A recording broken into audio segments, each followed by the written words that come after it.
हम बातें कर रहे हैं दिल से। मैं आपका दोस्त, आपका अजीज सुशील।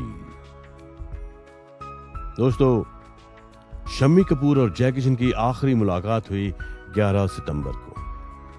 जय किशन काफी दिनों से हॉस्पिटल में एडमिटेड थे। जब शम्मी कपूर जाने के लिए उठे और जय किशन से कहा कि ओके जय, सी यू टुमारो, मैं तुमसे कल मिलूंगा, तब जय किशन उनकी तरफ देखते रहे और आज तक शम्मी कपूर जय किशन की वो नजर नहीं भुला पाए जब उन्होंने उनसे कहा कि भाई ओके जय, मैं तुम्हें कल मिलूंगा। जय किशन एक बहुत ही अच्छे इंसान थे और हमेशा लोगों से मिलते जुलते, बहुत ही मिलनसार थे वो। जय किशन कभी किसी के बारे में बुरा नहीं बोलते, हमेशा संगीत में डूबे रहते और जिंदगी को सेलिब्रेट करते, जिंदगी को उत्सव समझकर सेलिब्रेट करते, अपने संगीत में डूबे रहते थे। जब जय किशन ने शादी कर ली तब शम्मी कपूर ने अपने घर पे उन्हें पार्टी दी और जब शम्मी कपूर ने नीला देवी के साथ शादी की तब जय किशन ने उन्हें अपने घर पार्टी दी। शम्मी कपूर की जय किशन के बारे में बहुत ही खूबसूरत यादें हैं। हेलो एंड वेलकम अगेन, मैं हूं आपका दोस्त, आपका अजीज सुशील। हम बातें कर रहे हैं दिल से, आपके दिल की गहराइयों से। दोस्तों, एक बार शम्मी कपूर दादर के रूप तारा स्टूडियो में शूटिंग कर रहे थे किसी फिल्म की। उसी समय उन्हें जय किशन का फोन आया कि वो फौरन उनके म्यूजिक रूम पे पहुंच जाएं। जय किशन अपने म्यूजिक रूम में कुछ धुनें बना रहे थे, कुछ कंपोज कर रहे थे। शम्मी कपूर ने उनसे कहा कि वो उस वक्त वहां पे नहीं जा पाएंगे क्योंकि वो शूटिंग कर रहे हैं और वो शूटिंग छोड़कर नहीं जा सकते। तब जय किशन ने कहा कि कोई बात नहीं, मैं वहां पे आ जाता हूं। कुछ देर बाद जब जय किशन रूप तारा स्टूडियो पहुंचे तो जय किशन ने शम्मी कपूर को 2 धुनें सुनाई जो शम्मी कपूर को बहुत पसंद आई। एक धुन थी फिल्म पगला कहीं का की, तुम मुझे यूं भुला न पाओगे, और दूसरी धुन थी फिल्म जवां मोहब्बत की, जब मोहब्बत जवां होती है। ये दोनों गाने बाद में बहुत पॉपुलर हुए। शम्मी कपूर अक्सर जय किशन के गोविंद महल वाले सिटिंग रूम में जाते और वहां पे उनके साथ धुनें डिस्कस करते और जो धुन, जो तर्ज उन्हें अच्छी लगती वो अपने लिए बुक कर लेते अपनी फिल्म के लिए। जब शम्मी कपूर वहां पे धुनें सुनते तब जय किशन के साथ वहां पे हमेशा दत्ता राम और सेबेस्टियन भी होते। 2 और बहुत ही दिलचस्प वाकयात मैं आपको बताना चाहूंगा जो शम्मी कपूर और जय किशन के बीच हुए। हम बातें कर रहे हैं दिल से, मैं आपका दोस्त, आपका अजीज सुशील गजवानी। दोस्तों, शम्मी कपूर और जय किशन हमेशा मिलते। जय किशन उन्हें काफी नई धुनें सुनाते और अगर शम्मी कपूर को कोई धुन पसंद आती तो वो अपने लिए बुक भी कर लेते।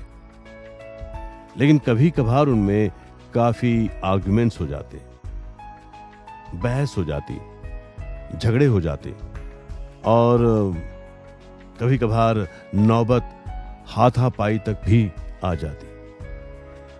एक गाना कंपोज किया था जय किशन ने, तेरी प्यारी प्यारी सूरत को किसी की नजर न लगे।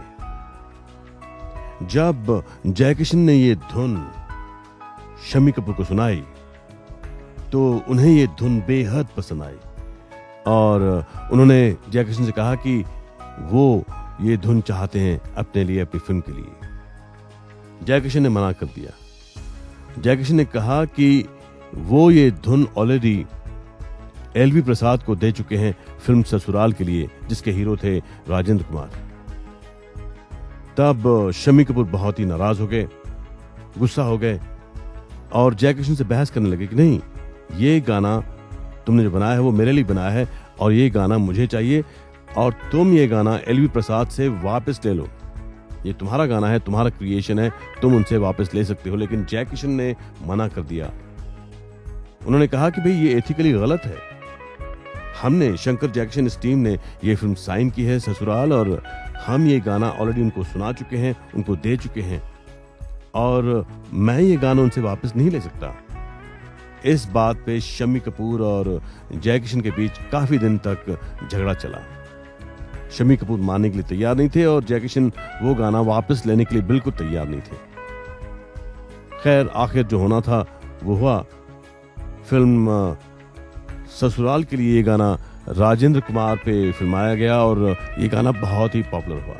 शम्मी कपूर को एहसास हुआ कि उनका इस तरह जिद करना गलत था, क्योंकि अगर शंकर जयकिशन ने ये गाना एलवी प्रसाद के लिए बनाया था, एलवी प्रसाद के लिए कंपोज किया था, उनको दे चुके थे ससुराल के लिए, तो उनका इस बात पे जिद करना कि वो गाना जयकिशन उनसे वापस ले ले गलत था। शम्मी कपूर को एहसास हुआ और फिर वो जयकिशन से मिले, उनको गले लगाया, उनसे कहा कि भाई मुझे ये जिद नहीं करनी चाहिए। लेकिन क्या करें, शम्मी कपूर नेचुरली चाहते थे कि वो गाना उन पे पिक्चराइज हो, कोई भी एक्टर चाहता। यानी इस तरह जयकिशन और शम्मी कपूर के जो ताल्लुकात थे बहुत ही करीबी थे, बहुत ही प्यारे थे, और क्रिएटिव लेवल पे वो बहुत कुछ एक दूसरे के साथ एक्सचेंज करते, कभी कभी झगड़े भी हो जाते, लेकिन उनकी दोस्ती बहुत मजबूत थी। हम बातें कर रहे हैं दिल से, मैं आपका दोस्त, आपका अजीज सुशील गजवानी। जैसे मैंने आपको थोड़ी देर पहले बताया, एक गाने पे जयकिशन और शम्मी कपूर में झगड़ा हो गया, हाथापाई तक नौबत आई।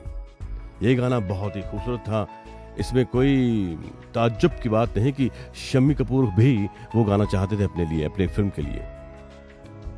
वो गाना था, तेरी प्यारी प्यारी सूरत को किसी की नजर ना लगे। ये जयकिशन, शंकर जयकिशन ने एलवी प्रसाद की ससुराल के लिए रिकॉर्ड किया था। ये धुन उनके लिए बनी थी और ये गाना पिक्चराइज हुआ आखिर में राजेंद्र कुमार पे। जब शम्मी कपूर ने ये धुन सुनी तो वो चाहते थे कि वो गाना उन पे पिक्चराइज हो, उनके लिए, उनकी फिल्म के लिए इस्तेमाल हो, लेकिन जयकिशन ने मना कर दिया, क्योंकि उन्होंने ये काम किया था एलवी प्रसाद के लिए, ससुराल के लिए, तो इसलिए एथिकली वो नहीं चाहते थे कि वो गाना उनसे वापस ले। लेकिन शम्मी कपूर चाहते थे कि वो गाना उनसे वापस लिया जाए ताकि शम्मी कपूर खुद इस गाने को इस्तेमाल कर सकें। झगड़ा हुआ, काफी देर उनकी बोलचाल बंद हो गई, लेकिन कुछ दिनों के बाद शम्मी कपूर को एहसास हुआ कि नहीं, वो खुद गलत हैं, उनको इस तरह की जिद नहीं करनी चाहिए थी।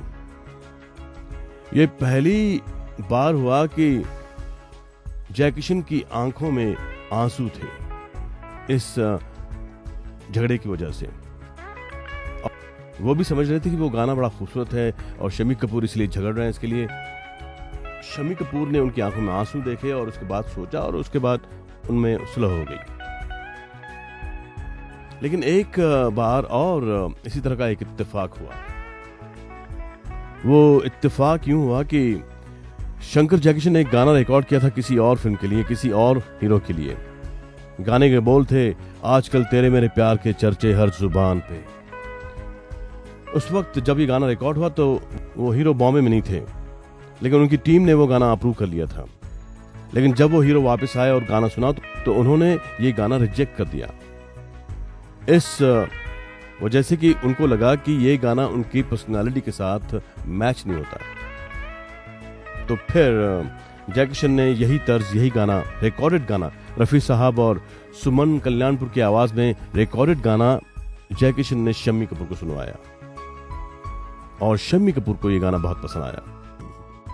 हम बातें कर रहे हैं दिल से, मैं आपका दोस्त, आपका अजीज सुशील। दोस्तों, जयकिशन शम्मी कपूर के पास एक ऐसा गाना लेके आए जो किसी और फिल्म के लिए रिकॉर्ड हुआ था, लेकिन उस फिल्म के हीरो ने उस गाने को रिजेक्ट कर दिया। वो गाना था, आजकल तेरे मेरे प्यार के चर्चे हर जुबान पर। इस गाने को, जैसे आप जानते हैं, गाया था मोहम्मद रफी साहब ने और सुमन कल्याणपुर ने।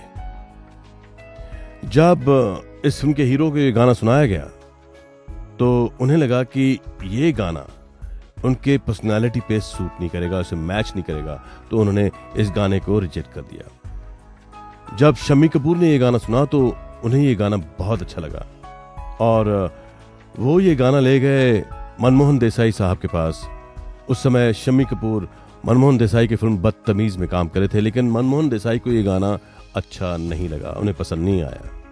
उसके बाद शम्मी कपूर ये गाना ले गए रमेश सिप्पी और भप्पी सोनी के पास, जो फिल्म बना रहे थे ब्रह्मचारी, जिसके हीरो थे शम्मी कपूर साहब। रमेश सिप्पी और भप्पी सोनी को ये गाना बहुत पसंद आया और उसके बाद आप जानते हैं क्या हुआ। हम बातें कर रहे हैं दिल से, मैं आपका दोस्त, आपका अजीज सुशील गजवानी। दोस्तों, शम्मी कपूर और शंकर जयकिशन ने मिलकर बहुत सारी फिल्में की। एन इवनिंग इन पेरिस, अंदाज, बॉयफ्रेंड, ब्रह्मचारी, बदतमीज, छोटे सरकार, कॉलेज गर्ल, दिल तेरा दीवाना, जाने अनजाने, जानवर, जवां मोहब्बत, जंगली, लाट साहब, पगला कहीं का, प्रीतम, प्रिंस, प्रोफेसर, राजकुमार, सच्चाई, सिंगापुर, तुमसे अच्छा कौन है और उजाला। इनमें बहुत सारी फिल्में, उनके बहुत सारे गाने हिट हुए, बहुत हिट हुए, लेकिन 2 फिल्में ऐसी थीं जो बहुत ज्यादा कामयाब नहीं हुई। वो थीं बदतमीज और छोटे सरकार।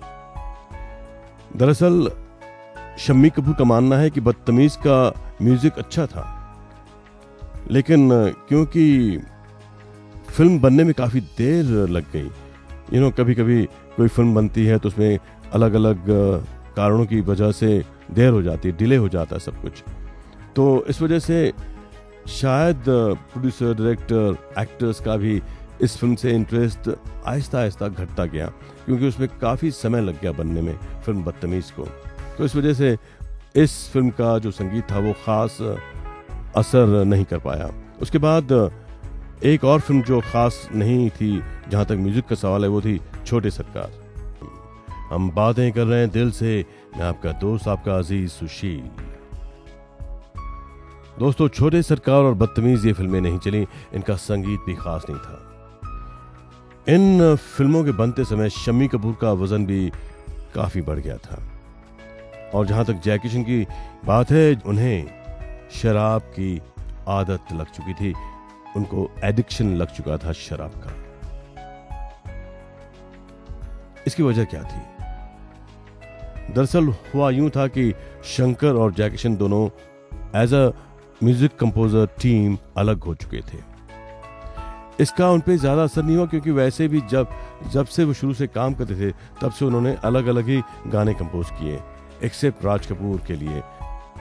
जब राज कपूर के साथ शंकर जयकिशन काम करते तो उनको दोनों को साथ मिलकर उनकी धुनों पे काम करना पड़ता, लेकिन और फिल्म मेकर्स के लिए जब भी शंकर जयकिशन ने काम किया तो उन्होंने धुनें आपस में बांट ली और अलग अलग धुनों पे अलग अलग काम किया, लेकिन उनका नाम एज अ टीम ही आता था, शंकर जयकिशन। जयकिशन को जैसे ही शराब की लत लगी, एज अ टीम भी वो अलग हो गए।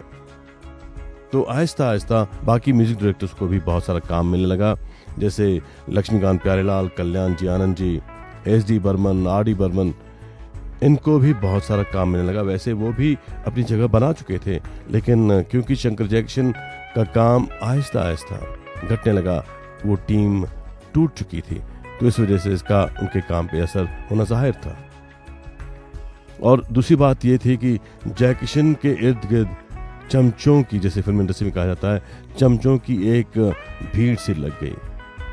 इस वजह से वो बाहरी दुनिया से बिल्कुल अलग हो गए, उनका संपर्क नहीं रहा, कांटेक्ट नहीं रहा। जो हैंगर्स ऑन थे, जो चमचे थे, उनकी वजह से उन्होंने शराब पीना शुरू कर दिया, उनकी बातों में आ गए वो, और इस बुरी संगत में उनका करियर भी डाउन हो गया, उनका करियर भी खत्म होने लगा। लेकिन उन्होंने जो भी काम किया, बहुत ही लाजवाब काम किया, बहुत ही टॉप क्लास काम किया। उनके गाने आज भी लोगों को बहुत पसंद है। हम बातें कर रहे हैं दिल से, मैं आपका दोस्त, आपका अजीज सुशील। दोस्तों, जयकिशन बैकग्राउंड म्यूजिक देने में बहुत ही माहिर थे। अक्सर ये होता था कि अपने बैकग्राउंड म्यूजिक के कुछ पीसेस को वो दोबारा गानों में कन्वर्ट करते। मिसाल के तौर पे आवारा के बैकग्राउंड म्यूजिक के पीसेस से उन्होंने एक गाना कंपोज किया जो बहुत पॉपुलर हुआ। वो था जिस देश में गंगा बहती है का गाना, ओ बसंती, जो लता मंगेशकर ने गाया था। जयकिशन की एक खासियत थी जो शम्मी कपूर कई बार बताते हैं कि जब भी वो बैठते, उनसे बातें करते, तो अपनी टांग दूसरी टांग पे रखते, क्रॉस लेग बैठ जाते और अपने एड़ी पे शराब की गिलास रख देते। अब सामने वाले को लगता अब वो गिलास अब गिरी यूं गिरी, लेकिन वो गिलास कभी भी नहीं गिरती थी। यानी वो अपनी एड़ी के ऊपर शराब की गिलास रख देते और फिर बातें करते, लेकिन वो गिलास उनके एड़ी से नीचे कभी नहीं गिरती थी। वो बड़ी शांति से, बड़े इत्मीनान से बातें करते। देखने वाले जरूर हैरान हो जाते, वो परेशान हो जाते कि गिलास गिर न जाए। शम्मी कपूर और जय किशन में बहुत ही करीब रिश्ता था, बहुत ही गहरा रिश्ता था। इसलिए शम्मी कपूर आज भी जय किशन को मिस करते हैं। दरअसल जय किशन और शम्मी कपूर एक दूसरे के सोलमेट्स थे, इसीलिए वो एक दूसरे को बहुत चाहते थे, एक दूसरे के काम को बहुत सराहते थे। दोस्तों, हमेशा अपने दिल की बात सुनो, क्योंकि दिल आखिर दिल है, दिल आपका आईना है। अपने दोस्त, अपने अजीज सुशील गजवानी को इजाजत दीजिए। गुड नाइट, शुभ रात्रि, शब खैर।